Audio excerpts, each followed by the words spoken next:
शहरियत तरमीम कानून के बारे में मुल्क को गुमराह करने पर वजीर दाखिला अमित शाह की कांग्रेस पर तनकीद। कांग्रेस को कानून में ऐसा कोई भी ज़ाब्ता दिखाने का चैलेंज दिया जिसमें किसी की शहरियत वापस लेने की बात हो।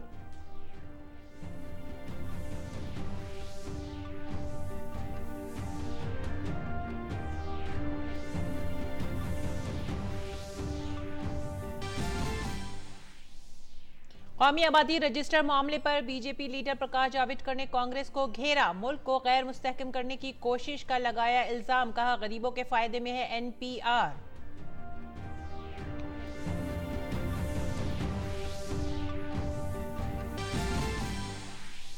शहरियत तरमीम कानून की हिमायत में मुल्क भर में रैलियां। असम में निकाली गई अमन और खुशहाल रैली। मुंबई में भी हुआ बड़ा जलसा। गोवा, पुडुचेरी और विजयवाड़ा में भी रैलियां।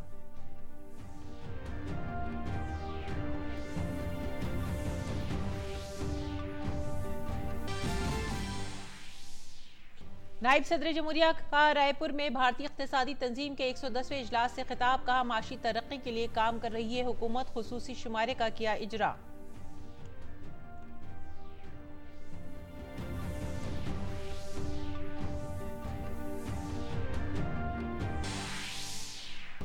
शुमाली भारत में सर्द लहर का कहर जारी। इतवार तक सर्दी की शिद्दत से निजात मिलने का इम्कान नहीं। माहिरीन मौसमियात के मुताबिक इतवार तक जारी रह सकती है जबरदस्त सर्दी।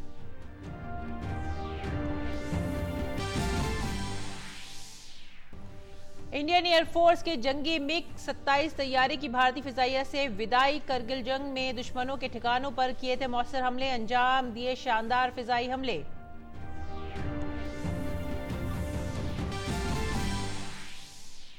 चीन के वजीर दिफा ने कहा, वजीर आजम मोदी और सदर शी जिनपिंग की वजह से बेहतर हो रहे हैं भारत चीन फौजी ताल्लुकात, अस्करी ताउन और सरहद पर अमन का भी किया जिक्र।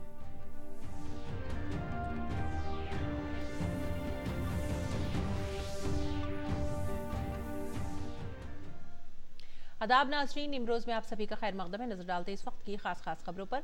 सरमायाकारों की आलमी चोटी कॉन्फ्रेंस का पहला ग्राउंड ब्रेकिंग इजलास आज शिमला में मुनक़िद किया गया। इजलास के मेहमान खुसूसी मरकजी वजीर दाखिला अमित शाह ने कहा कि रियासत के बुनियादी ढांचे में इस्लाह के लिए मरकजी सरकार ने काफी मदद की है।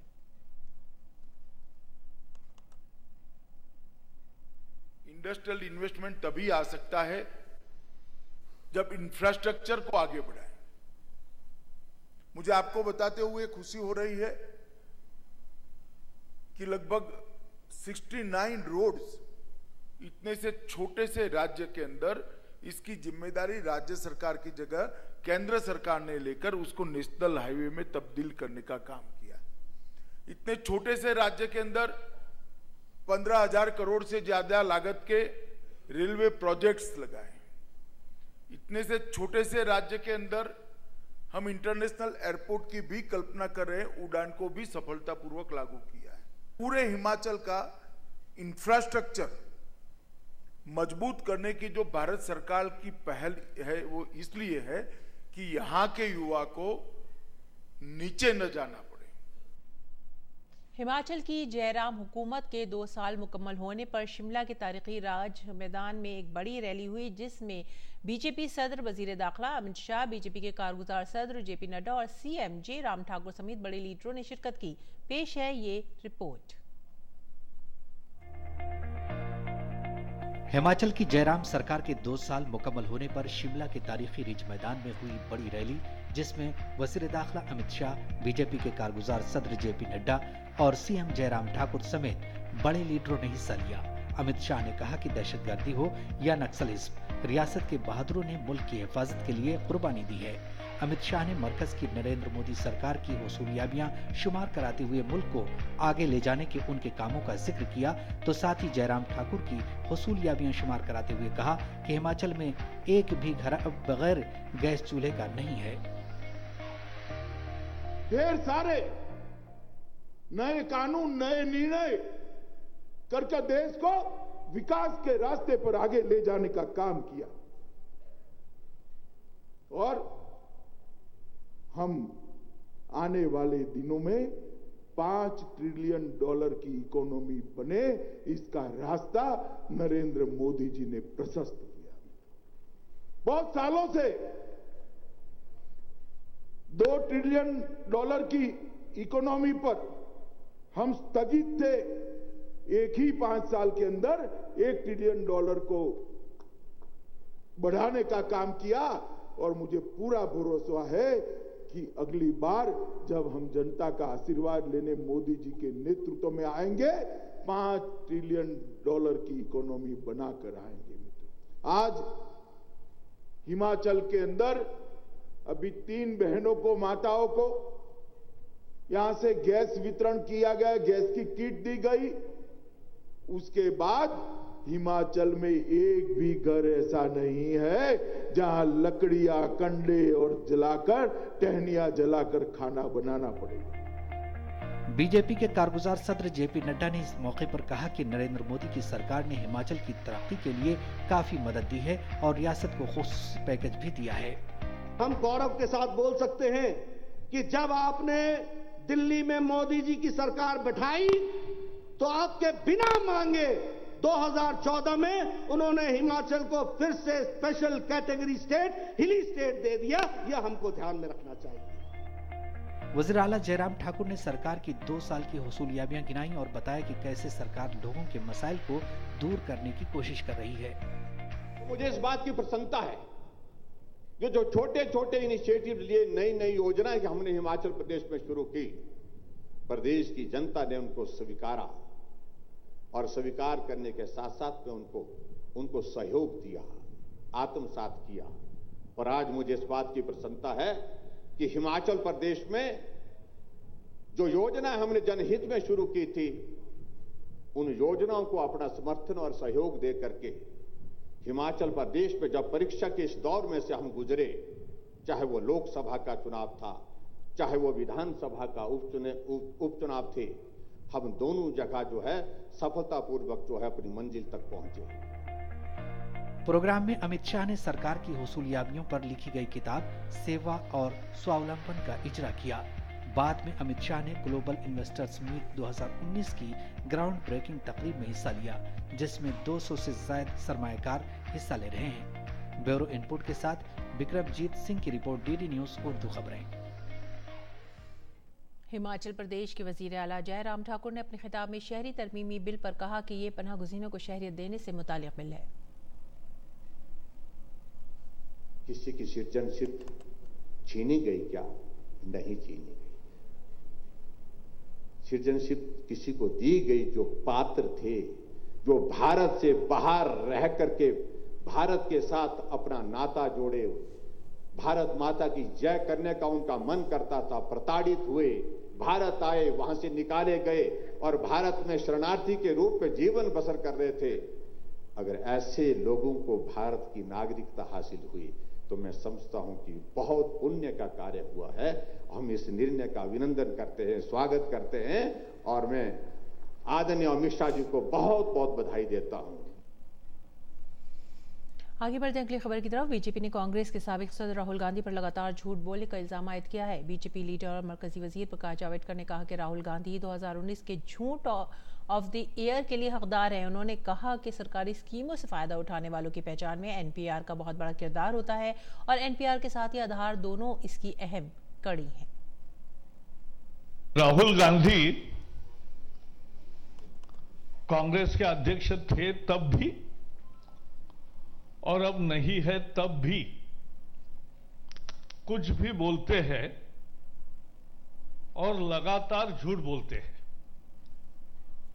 2019 का मैन ऑफ द ईयर ऐसे जो सभी लोग आप विश्लेषण करोगे, झूठ ऑफ द ईयर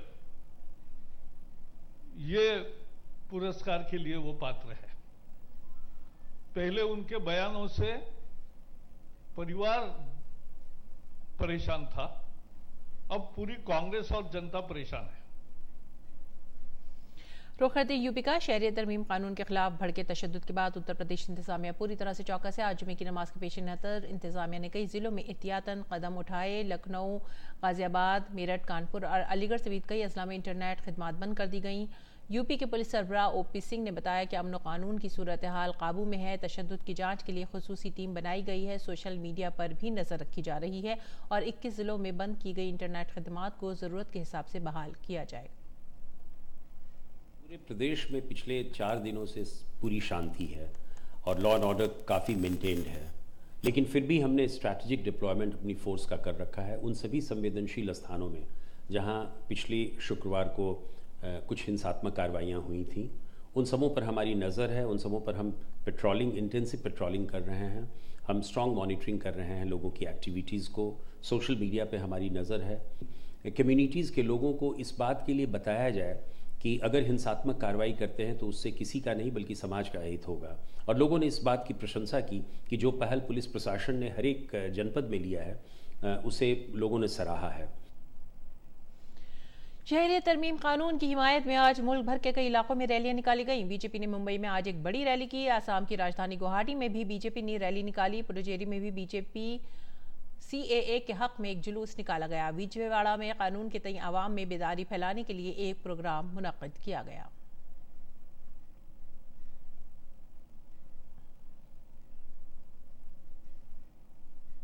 और भारतीय फिजाइया का जंगी तैयारा मिग 27 30 बरस तक खिदमत अंजाम देने के बाद आज सुबकदोश हो गया।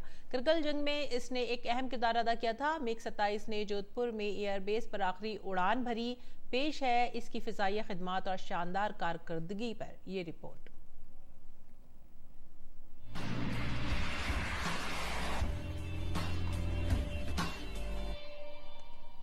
इस विमान ने राष्ट्रीय और अंतर्राष्ट्रीय स्तर पर कई सारे युद्धाभ्यास में भाग लिया। भारत की वायुसेना का नाम रोशन किया इस प्लेन ने। दूसरी सबसे बड़ी बात है कि कारगिल युद्ध में इस वायुसेना के मिग 27 ने एक बड़ी भूमिका निभाई थी और पाकिस्तान की सेना के छक्के छुड़ा दिए थे। उसकी बहादुरी को देखते हुए इस फाइटर प्लेन को बहादुर नाम दिया गया। 27 दिसंबर की सुबह जोधपुर में मिग 27 ने आखिरी उड़ान भरी और फिजाइया को अलविदा कह दिया। इस मिग तैयारी को ऑपरेट करने वाली एयरफोर्स 29 स्क्वाड्रन भी 31 मार्च 2020 को सिमट जाएगी, जिसका आगाज 10 मार्च 1958 को लुधियाना के हलवारा एयरफोर्स स्टेशन में हुआ था। अपने बहादुर और करगिल के हीरो को आखिरी सलामी देने के लिए जोधपुर एयरफोर्स स्टेशन में फजाइया की तरफ से डी इंडक्शन सेरेमनी रखी गई। 1985 में फजाइया के बेड़े में शामिल हुए इस जंगी जहाज ने हर ऑपरेशन में कामयाबी के परचम बुलंद किए। तकरीबन 34 साल तक ये जंगी जहाज एयरफोर्स के बेड़े में रहा। ऑपरेशन पराक्रम से लेकर तमाम आलमी अमन और जंगी मुहिमात में इसने अपनी ताकत का लोहा मनवाया। लेकिन 1999 में करगिल जंग में इस तैयारे ने दुश्मनों के दांत ऐसे खट्टे किए जिसे फजाइया कभी भूल नहीं पाएगी। बेहद कम वक्त में करगिल की बुलंदोबाला चोटियों पर इस तैयारे के जरिए दुश्मनों के ठिकानों को तलाश करके तबाह किया गया, जिसके बाद इसका नाम बहादुर रखा गया।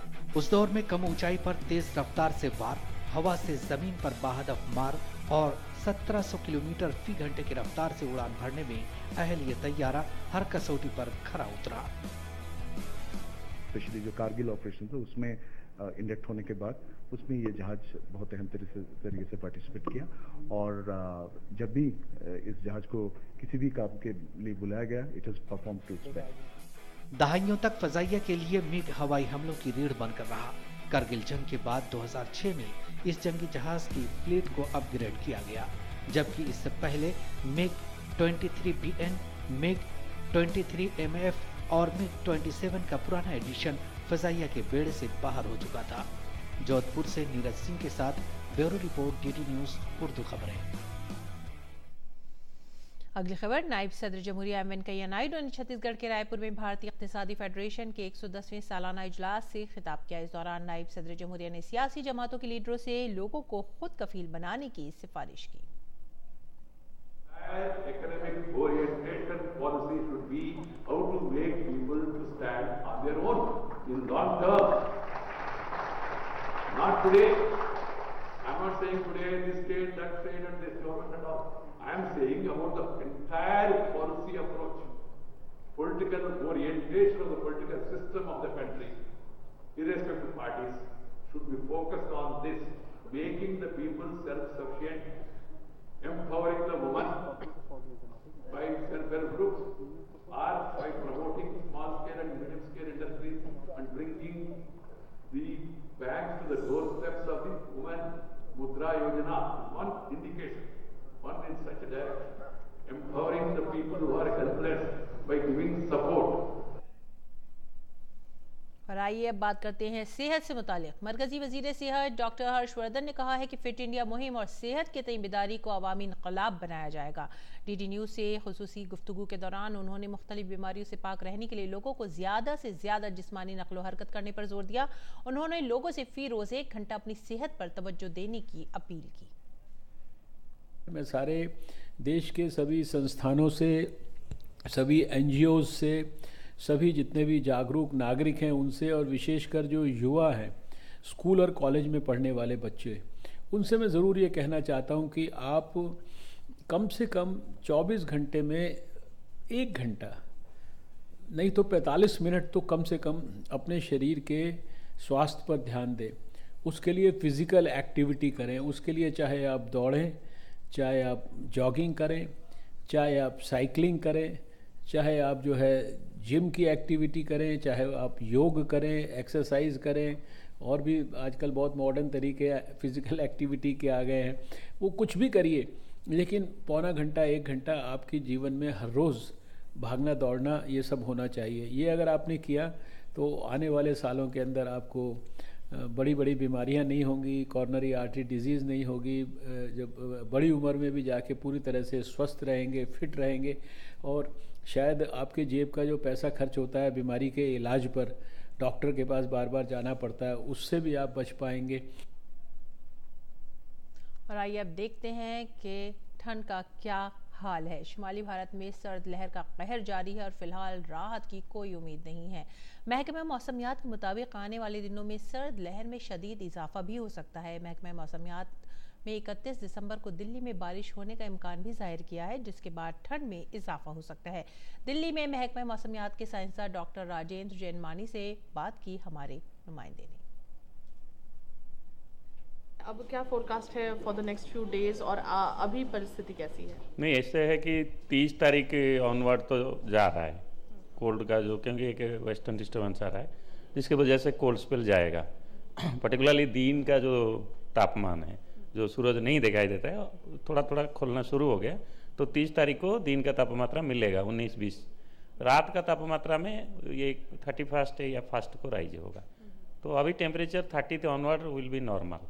सर, जो बात हो रही थी कि जो वेस्टर्ली विंड्स है और उसके साथ जो डिस्टर्बेंसेस मिक्स होके क्या वेट स्पेल भी हो सकता है? अभी जो है 97 के बाद इस साल ऐसा हो रहा है। 120 साल का ये सेकेंड ईयर है, सेकेंड मंथ है दिसंबर।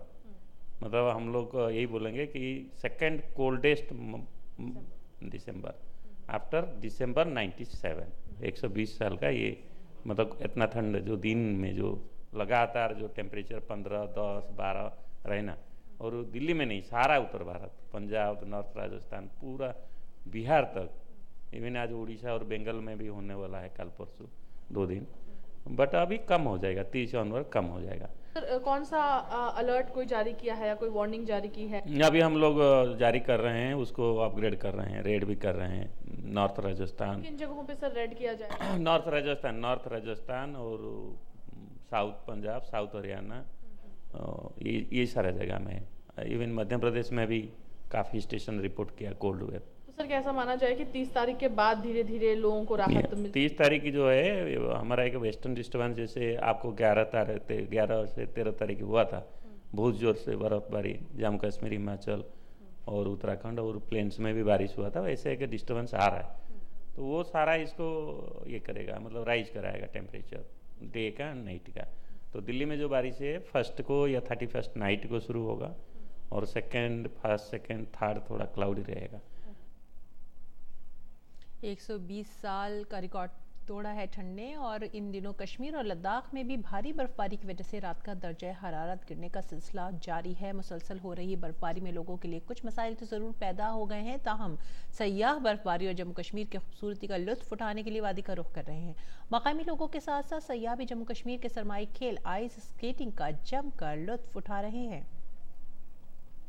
बहुत मज़ा आता है, यहाँ पे बर्फ भी पड़ रही है, स्कीइंग सीख सकते हैं, स्केटबोर्ड सीख सकते हैं, ऐसे बहुत चीज़ें सीख सकते हैं। weather is really awesome.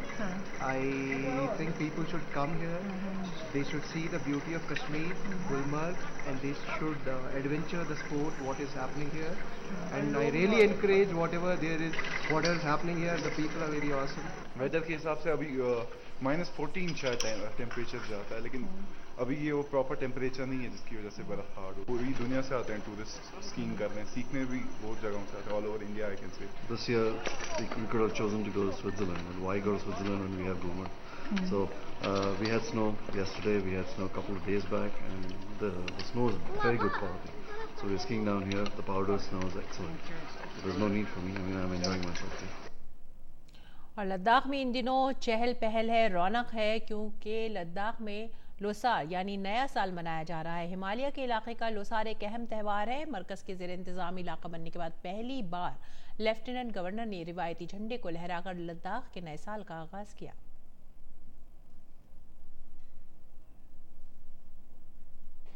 Jammu Kashmir के 2 रोज़ा दौरे के दौरान बीजेपी लीडर राम माधव ने कहा है कि यहाँ हालात तेज़ी से मामूल पर लौट रहे हैं। उन्होंने कहा कि हुकूमत इंटरनेट और ब्रॉडबैंड खिदमत की बहाली के संग तेज़ी से काम कर रही है। हम सबका प्रयास है जल्दी से जल्दी यहाँ इंटरनेट की सुविधा वापस उपलब्ध हो और तमाम जो इस समय कुछ रिस्ट्रिक्शंस है वो सब भी हट जाए। मैं 2 दिन में बहुत बड़ी संख्या में डेलीगेशंस को मिला हूँ जो हमारे पार्टी से कोई ताल्लुक नहीं रखते हैं या कि आम समाज के प्रतिनिधि है। मुझे ये आश्चर्य हुआ, एक भी डेलीगेशन की तरफ से किसी भी रूप में 370 का मुद्दा उठाया ही नहीं गया था। इसका मतलब आज उसको लोग पीछे छोड़कर जो परिवर्तन आया उसका स्वागत करते हुए आगे जाने के लिए लोग तैयार है इस राज्य में। तो हमारा आज केंद्र सरकार का ये दायित्व भी बनता है कि हम सब अब यहाँ जो बाकी बचे कुछ रिस्ट्रिक्शंस है वो इंटरनेट के रिस्ट्रिक्शन हो बाकी हो धीरे धीरे हटाए और यहाँ परिस्थिति नॉर्मल हो जाए, उसकी दिशा में प्रयास किया जाएगा। आइंदा बरस फरवरी में होने वाले बैनुल-अक़वामी तिजारती इजलास के बारे में किए गए सवाल पर अपना रद्द-ए-अमल जाहिर करते हुए राम माधव ने कहा कि ये इजलास इस मरकज़ के ज़ेर इंतज़ाम इस रियासत में सरमायाकारी के लिए इंतहाई सूदमंद साबित होगा। अपेक्षा है कि एक इंटरनेशनल ग्लोबल समिट यहाँ होने के बाद यहाँ इन्वेस्टमेंट्स आएंगी तो यहाँ कुछ इस समय परिवर्तन के लिए लोग तैयार है, उनके लिए प्रोत्साहन मिलेगा क्योंकि इन्वेस्टमेंट एक महत्वपूर्ण एक आवश्यकता होती है जो भी डेवलपमेंटल एक्टिविटी यहाँ बढ़ने के लिए। तो जो ग्लोबल समिट होगा उससे यहाँ इन्वेस्टमेंट्स का फ्लो भी बढ़ेगा। अपने इस दौरे के दौरान मरकजी वजीर ने राइजिंग कश्मीर और चेन्नई के दरमियान हुए फुटबॉल मैच को भी देखा। उन्होंने कहा कि गुज़िश्ता कुछ महीनों के बाद ऐसा पहली मरतबा हुआ है जब यहाँ इतने बड़े मैच का इनेकाद किया गया है। इस नौइयत के इनेकाद दुनिया के सामने कश्मीर की नई झलक पेश करते हैं। नया दौर का उत्साह देखने को मिल रहा है। यहाँ एक बहुत अच्छा फुटबॉल मैच का आयोजन कल हुआ जिसमें rising Kashmir football team Chennai के फुटबॉल टीम के साथ कल उनका मैच हुआ। उस मैच में हजारों की संख्या में यहाँ के लोग मौजूद थे। मैं उस मैच को देखने के लिए कल आया था। पहली बार है पिछले कई महीनों में एक इस प्रकार का बड़ा एक स्पोर्ट्स का इवेंट श्रीनगर में हुआ। एकदम उत्साह से लोग भाग ले। ये नया एक कश्मीर का चित्र भी है और यहाँ अब एक बदली परिस्थिति में अच्छे उत्साह से लोग कश्मीर के डेवलपमेंट के लिए और देश की उन्नति के लिए आगे बढ़ना चाहते हैं। जम्मू कश्मीर रियासत से अलहदा होकर मरकज़ के ज़ेर इंतज़ाम तश्कील दिए गए लद्दाख के कारगिल इलाके में मोबाइल इंटरनेट खिदमात बहाल कर दी गई हैं। खित्ते में 145 दिन बाद पाबंदी हटा दी गई है। काबिल ज़िक्र है कि लद्दाख में मोबाइल और ब्रॉडबैंड खिदमात पहले ही बहाल कर दी गई थी और अब इंटरनेट खिदमात भी बहाल हैं। भारतीय खुसूसी शनाख्त अथॉरिटी यानी UIDAI ने ऐलान किया है कि आधार स्कीम में 125 करोड़ लोगों को मुंसलिक करके उसने एक मील के पत्थर का काम किया है। इसका मतलब है कि 1.25 बिलियन भारतीय अफराद के पास 12 नंबरों का खुसूसी शनाख्ती कार्ड है। ये हुसूलियाबी आधार कार्ड रखने वालों के जरिए तरजीही शनाख्ती दस्तावेज के तौर पर बढ़ते हुए इस्तेमाल के बाद मिली है। फिलहाल UIDAI को हर रोज तकरीबन 3 करोड़ तस्दीक से मुतालिक सिफारिशात मौसूल होती हैं। साथ ही लोग अपने आधार को अपडेट भी रख रहे हैं। National payment corporation of India यानी NPI ने कहा है कि ग्राहक अब भीम UPI से मुतालिक मोबाइल ऐप के जरिए भी फास्टैग को रिचार्ज कर सकते हैं। इस महीने की 15 तारीख से ड्राइवरों के लिए फास्टैग के जरिए टोल टैक्स टैक्स देने की सहूलत दी गई है। नेशनल इलेक्ट्रॉनिक टोल कलेक्शन यानी NETC के जरिए शुरू किया गया फास्टैग इस्तेमाल करने में बड़ा आसान है। इसे पूरे भारत में इलेक्ट्रॉनिक तरीके से टोल जमा कराने की जरूरतों के पेश नज़र तैयार किया गया है। खाम तेल की शरह 0.93% इजाफे के साथ आखिर में फ़ी बैरल 61.77% फ़ी डॉलर की सतह पर बंद हुई। कीमतों में इजाफा अमेरिका और चीन के माबैन तिजारती तनाज़े के ख़त्म होने के बाद हुआ है। नाज़रीन, उर्दू शायरी को नई जहतों से आशना कराने वाले अजीम शायर मिर्ज़ा गालिब का आज यौम पैदाइश है। 27 दिसंबर 1989 को आगरा में पैदा होने वाले गालिब ने उर्दू शायरी की फ़िक्र को बुलंदी तक पहुँचाया। उनकी पहचान एक ऐसे शायर के तौर पर है जिन्होंने शायरी में नई इस्लाहातें और तरकीबें इस्तेमाल करके उसके खदोखाल को एक नया रंग और आहंग दिया। उर्दू और फारसी के अजीम शायर मिर्ज़ा गालिब आगरे में पैदा हुए। बचपन में माँ बाप का साया सर से उठ गया। बहुत कम उम्री में ही शादी हो गई। इसके बाद आगरे से दिल्ली आ गए। उन्हें दिल्ली में बहुत सी मुश्किलात का सामना करना पड़ा। इन सब के बावजूद उन्होंने अपनी शायरी के फन को जिंदा रखा। गालिब को उर्दू फारसी दोनों जुबानों पर उबूर हासिल था। उन्होंने अगरचे ज्यादातर अशार फारसी में ही कहे और शायरी दोनों जुबानों में की, लेकिन उन्हें शोहरत उर्दू शायरी से ही मिली। आज भी रोजमर्रा के बोलचाल में जितने अशार हमारी जुबान पर गालिब के आते हैं उतने और किसी शायर के नहीं आते। उर्दू में इश्क और मोहब्बत पर ही आम तौर से शायरी होती रही है, लेकिन गालिब ने जब इन मौजूआत पर कलम उठाया और शायरी की तो लोग उनके गर्विदा हो गए और उनका ये शेर दोहराने पर मजबूर हो गए कि हैं और भी दुनिया में सुखनवर बहुत अच्छे, कहते हैं कि गालिब का है अंदाज़े बयां। और गालिब न सिर्फ एक 19वीं सदी के सबसे बड़े शायर थे पूरे हिंदुस्तान की तमाम ज़बानों में। हमारी तकरीबन 2 दर्जन ज़बानें हैं जिनको एक कौमी हैसियत हासिल है। गालिब के मर्तबे का कोई शायर नहीं हुआ 19वीं सदी में। दुनिया में उस वक्त बहुत से बड़े बड़े शायर मौजूद थे, लेकिन हिंदुस्तान में गालिब के जैसी शोहरत किसी को हासिल नहीं। गालिब की शायरी डेटेड नहीं है। 19वीं सदी हिंदुस्तान में बड़ी उथल पुथल की सदी थी। मुग़लों की हुकूमत ख़त्म हो रही थी, अंग्रेज़ों की हुकूमत आ रही थी, एक बिल्कुल नया निज़ाम कायम हो रहा था, तालीम का, तहजीब का, सब कुछ था। लेकिन ये कि उस पूरे दौर में भी गालिब ने जिस तरीके से कहना चाहिए कि एक नए दौर का खैर मक़दम किया और पुराने दौर को रुखसत किया, वो अंदाज़ भी हमें किसी के यहाँ नहीं मिलता। गालिब ही ने फ़ारसी के एक शेर में कहा कि हर ज़माना अपना आइन लेकर के खुद आता है और उसके सामने पुराने तमाम आइन बेमानी हो जाते हैं। गालिब अवाम के शायर थे। उन्होंने अवाम के कर्ब को बहुत बारीकी से महसूस किया था। इसके साथ ही उन्होंने मुग़लिया सल्तनत के उरूज ज़वाल को भी अपनी आंखों से देखा था। यही वजह है कि उनके अशार में भी इसकी झलक नुमाया तौर पर नजर आती है। गालिब को खुद पर और अपने फन पर एतमाद था। गालिब की शायरी हमें जिंदगी के मुख्तलिफ पहलुओं से रोशनास कराती है। फसीहुर रहमान की रिपोर्ट, DD न्यूज़ उर्दू खबरें। चीन की वजारत दिफा ने कहा है कि वज़ीर आज़म नरेंद्र मोदी और शी जिनपिंग को मुसलसल काविशों से भारत और चीन के फौजी ताल्लुकात में इस्लाहात का अमल जारी है। कल पेचिंग में एक प्रेस कॉन्फ्रेंस में वजारत दिफा के तर्जुमान ने कहा कि दोनों ममालिक के दरमियान स्ट्रैटेजिक मज़ाकरात, अमली ताउन और सरहद पर पुरअमन माहौल साजगार हुआ है। आइंदा बरस भारत चीन ताल्लुकात के 70 बरस मुकम्मल होने के मौके पर दोनों ममालिक की अफवाज ने मुख्तलिफ प्रोग्रामों का इनेकाद करने का फैसला किया है। उन्होंने कहा कि चीन फौजी ताल्लुकात को फ़रोग़ देने के लिए वज़ीर आज़म नरेंद्र मोदी और सदर जिनपिंग की क़यादत के पेश नज़र वो भारत के साथ काम करने के ख्वाहां हैं।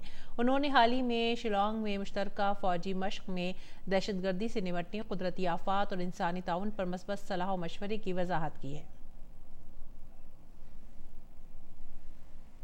नाज़रीन, ये थी इस वक्त की खास खबरें। इसी के साथ ही हमें दीजिए इजाज़त। आदाब।